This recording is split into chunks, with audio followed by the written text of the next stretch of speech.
Bago pa man tamaan si Chen Miao ng Thunder Palm ni Su Hong, agad niyang ginamit ang kanyang water wall upang protektahan ang sarili. Dahil dito, panandalian niyang naisalag ang malakas na atakeng inilunsad ni Su Hong. Sa sandaling iyon, napansin ni Su Hong kung gaano kabilis magpalabas ng martial skill si Chen Miao, at napaisip na baka nagtataglay ito ng isang natatanging uri ng pangangatawan na nagbibigay rito ng kakaibang bilis. Gayunpaman, dahil sa matinding kapangyarihan ng Thunder Palm ni Su Hong, tuluyan pa ring nabasag at sumabog ang water wall ni Chen Miao. Mabilis na umatras si Chen Miao upang makaiwas sa kasunod na atake. Batid niyang si Su Hong ay nasa tier 3 early stage pa lamang, kaya sa kanyang isip, kahit gaano pa ito kalakas ay may hangganan pa rin ang lakas nito. Nais niyang subukan kung hanggang saan nga ba talaga ang kakayahan ng binata. Ngunit bago pa man siya tuluyang makalayo, napamura si Chen Miao nang biglang gumamit si Su Hong ng isang Wood Attribute Control martial skill. Mula sa lupa, mabilis na sumulpat ang makakapal na ugat na mahigpit na gumapos sa kanyang mga paa at pumihil sa kanyang paggalaw. Kanina lamang ay Thunder Attribute ang ginamit ni Su Hong, ngunit ngayon ay Wood Attribute naman. Dito tuluyan ang napagtanto ni Chen Miao na ang kanyang kalaban ay isang Dual Attribute martial artist. Gamit ang sariling lakas, pilit na kumawala si Chen Miao sa pagkakagapos ng mga ugat. Ngunit laking gulat niya nang bigla na lamang lumitaw si Su Hong sa kanyang likuran, na tila handa na namang magpakawala ng panibagong atake. Hindi niya maunawaan kung paano nakapunta sa kanyang likuran si Su Hong ng ganoon kabilis. Gayunpaman, hindi siya nag-aksaya ng panahon. Agad siyang nag-ipon ng water energy sa kanyang mga kamay at buong lakas na pinakawalan ang kanyang water cannon upang salubungin ang paparating na atake ni Su Hong. Sa pagbangga ng dalawang puwersa, isang napakalakas na pagsabog ang sumiklab na nagpatilapon kay Chen Miao paatras. Habang pinipilit na patatagin ang sarili, hindi pa rin siya makapaniwala sa nangyari. Taglay niya ang water spirit body na may 100% water attribute affinity, kaya ang kanyang water martial skills ay higit na mas malakas kaysa sa kapwa niya martial practitioners. Ngunit sa kabila nito, ang kanyang water cannon ay basta na lamang nadurage ng iisang atake mula sa isang tier 3 early stage warrior. Sa sandaling iyon, napagtanto ni Chen Miao na hindi niya kayang talunin si Su Hong, kaya nagpasya siyang sumuko na lamang. Nagpaalam siya kay Su Hong at sinabing hindi na siya makikipaglaban pa sapagkat isa talaga itong tunay na halimaw.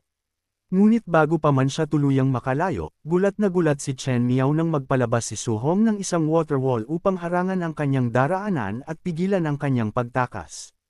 Hindi pa siya tuluyang nakakabawi sa pagkabigla nang agad ding magpakawala si Su Hong ng water cannon diretso sa kanyang likuran.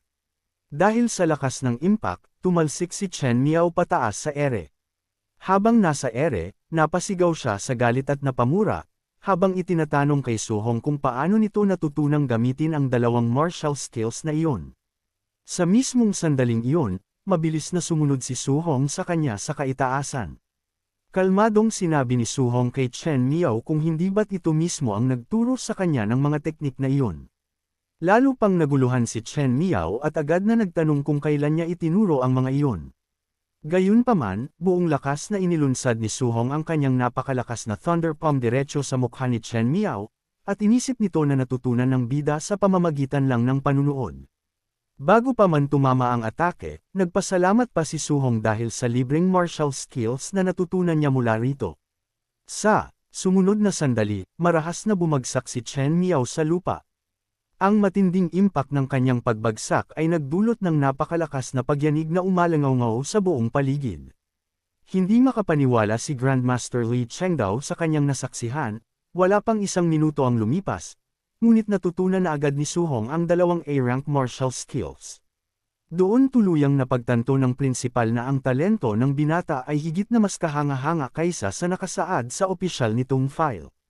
Para sa kanya, ang natatanging teknik na ipinamana ng taong iyon ay marahil si Su Hong lamang ang may kakayahang matagumpay na i-cultivate. Agad niyang inilabas ang kanyang telepono at ipinadala ang video clip sa kanyang kausap. Pagkatapos ay tinanong niya kung nakita ba nito kung paano ginawa ng binata ang lahat ng iyon. Sumagot ang nasa kabilang linya na maganda nga ang talento ni Su Hong, ngunit ang higit na pambihira ay ang kahangahangang comprehension nito. Dahil dito, iminungkahi ni Grandmaster Li Chengdao na bumalik na ito upang personal na makita si Su Hong. Ngunit sumagot ang kausap na wala itong oras at hindi muna makababalik sa ngayon. Dahil sa narinig, agad na nag-init ang ulo ni Grandmaster Li Chengdao. Minura niya ang kausap at nagbantang kung hindi ito babalik bago magsimula ang freshman tournament, gagawin na niyang sariling disipulo si Su Hong. Binalaan naman siya ng kausap na huwag niyang susubukan iyon at tinanong kung talagang nangangahas ba siyang agawin ang kanyang magiging alagad. Para rito, ang pagkuha kay Su Hong upang pag-aralan lamang ang sariling teknik ng prinsipal ay isang napakalaking pag-aaksaya sa pambihirang talento ng binata. Sa labis na galit, dinurog ni Grandmaster Li Chengdao ang kanyang telepono. Galit na galit siyang nagmura at sinabing napakainit talaga ng ulo ng kanyang kausap na patuloy pa siyang inaalipusta, sabay hirit na kapag nakabalik ito ay talagang bubugbugin niya ito ng husto. Samantala, matapos mapatamba ni Su Hong si Chen Miao, galit na galit si Chen Miao sapagkat hindi niya matanggap na natalo siya ng isang mas mababang antas na martial artist. Gayunpaman, nakakuha ang bida ng napakaraming martial Dao points mula sa pagkakagapi ng isang Tier 3 high stage warrior, kung saan napansin niyang higit na mataas ang nakuha niyang puntos kumpara sa iba. Matapos noon, dahan-daang naglakad-lakad si Su Hong at nakitang may ilang martial practitioners pa ang patuloy na naglalaban-laban sa arena. Nang makita sila, agad na nagkaroon ng matinding interes si Su Hong na gawin silang mga kasunod niyang biktima upang makakolekta pa ng karagdagang puntos. Samantala, hindi naman makapaniwala si Ao Hai nang makitang mabilis na natalo si Chen Miao. Hindi niya maunawaan kung paano nangyari iyon, sapagkat si Chen Miao ay isang Tier 3 high-stage martial artist, ngunit wala man lang itong nagawa upang makatakas sa mga atake ni Su Hong. Habang nag-iisip si Ao Hai, bigla siyang nagulat nang makitang patungo sa kanyang direksyon si Su Hong. Lalo pa siyang nagtaka nang magsimulang magpulasan at magtakbuhan ang kanyang mga kasamahan habang nagsisigawang paparating na ang halimaw. Ang ilan sa kanila ay nagreklamo pa at nagtanong kung bakit ang may-ari ng number 001 Villa na katulad ni Su Hong ay hindi pumatigil sa kaguluhan sa halip na siya pa ang nambubugbog sa lahat. Agad na tinawag ni Ao Hai si Tang Gayen upang makipagsanib puwersa. Sa simula, nagreklamo si Tang Gayen at itinatanong kay Ao Hai kung hindi ba sila nahihiya. Dalawang Tier 3 high-stage martial artists na magtutulungan laban sa isang Tier 3 early stage pa lamang. Subalit bago pa man makapagsalita pa si Ao Hai, bigla siyang tinamaan ng panunukso ni Su Hong, tinawag siya nitong pandak at inutusan pang huwag tumakbo gaya ng iba. Dahil dito, lalo pang nag-alab ang galit sa puso ni Ao Hai.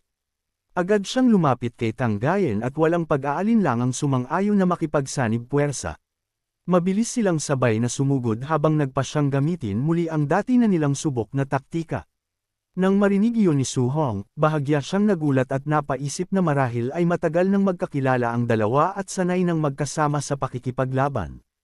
Mula sa itaas, mabilis na nagpakawala ng isang malakas na suntok si Tang Gayen, habang mula naman sa ibaba ay sabay na naglunsad si Ao Hai ng isang malakas na sipa upang salakayin si Su Hong mula sa magkaibang direksyon.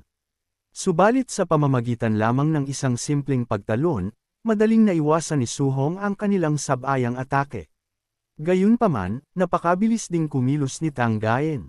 Agad siyang nag-ipon ng nagliliwanag na kuryente sa kanyang kamao at ginamit ang kanyang Thunder Roar. Hindi naman nagpahuli si Su Hong at agad ding ginamit ang kanyang Thunder Palm, kung saan naglabas siya ng isang nagliliwanag na bola ng kidlat sa kanyang kamay upang mabilis na salubungin ang pag-atake ni Tang Gayen. Ngunit bago pa man tuluyang magbanggaan ang kanilang mga patama, isang kakaibang enerhiya ang biglang pumulupot sa paanan ni Su Hong at marahas itong hinayla, dahilan upang mawalan siya ng balanse. Sa sandaling iyon, napagtanto ni Su Hong na si Ao Hai ay isa rin palang Spirit Master. Mayabang nangumiti si Ao Hai at sinabi sa bida na huli na para ngayon lamang nito malaman ang bagay na iyon. Kasabay nito, mabilis siyang bumuo ng dalawang espiritual na espada at sabay na ipinadala ang mga ito upang salakayin si Su Hong. Kasabay rin nito ang muling pag-atake ni Tang Gayen. Habang nagpapakawala ng napakalakas na suntok na puno ng kidlat, pinagsabihan niya si Su Hong na dapat nitong kilalanin ang sarili at ang kalaban, sapagkat sa ganoong paraan lamang makakamit ang tagumpay sa bawat laban. Ngunit bago pa man tumama ang kanilang pinagsamang atake, pinakawalan din ni Suhong ang kanyang sariling espiritual na enerhiya. Sa isang iglap, mabilis siyang nakalayo at tuluyang naiwasan ang sabayang pag-atake ng dalawa. Nang makita iyon ni Ao Hai, hindi siya makapaniwala, ngayon lamang niya napagtantong si Suhong ay isa rin palang Spirit Master. Mapang-asar na tumingin si Suhong sa kanila at nagtanong kung sino nga ba ang nagsabi kanina na dapat kilalanin ang sarili at ang kalaban. Pagkatapos sabihin iyon, mabilis siyang sumugod habang nag-iipon ng napakalakas na enerhiya sa kanyang kamao, at buong lakas niyang sinalubong ang dalawa. Ang sunod-sunod na palitan ng kanilang mga patama ay nagdulot ng matinding dagandong at napakalakas na impact na umalangaw-ngaw sa buong paligid. Nang makita iyon ni Gulele, labis siyang namangha sa tindi ng labanan ng tatlo. Lumingon siya sa kanyang ate na si Gu Wanwan at itinatanong kung sino sa tingin nito ang mananalo. Kalmado namang sumagot ang kanyang ate at sinabing si Suhong ang siyang magtatagumpay. At hindi nga nagtagal, napatunayan agad ang kanyang sinabi. Sa pamamagitan ng isang napakalakas at marahas na suntok, nagawa ni Suhong na sabay na patalsikan sa ere sina Ao Hai at Tanggayin.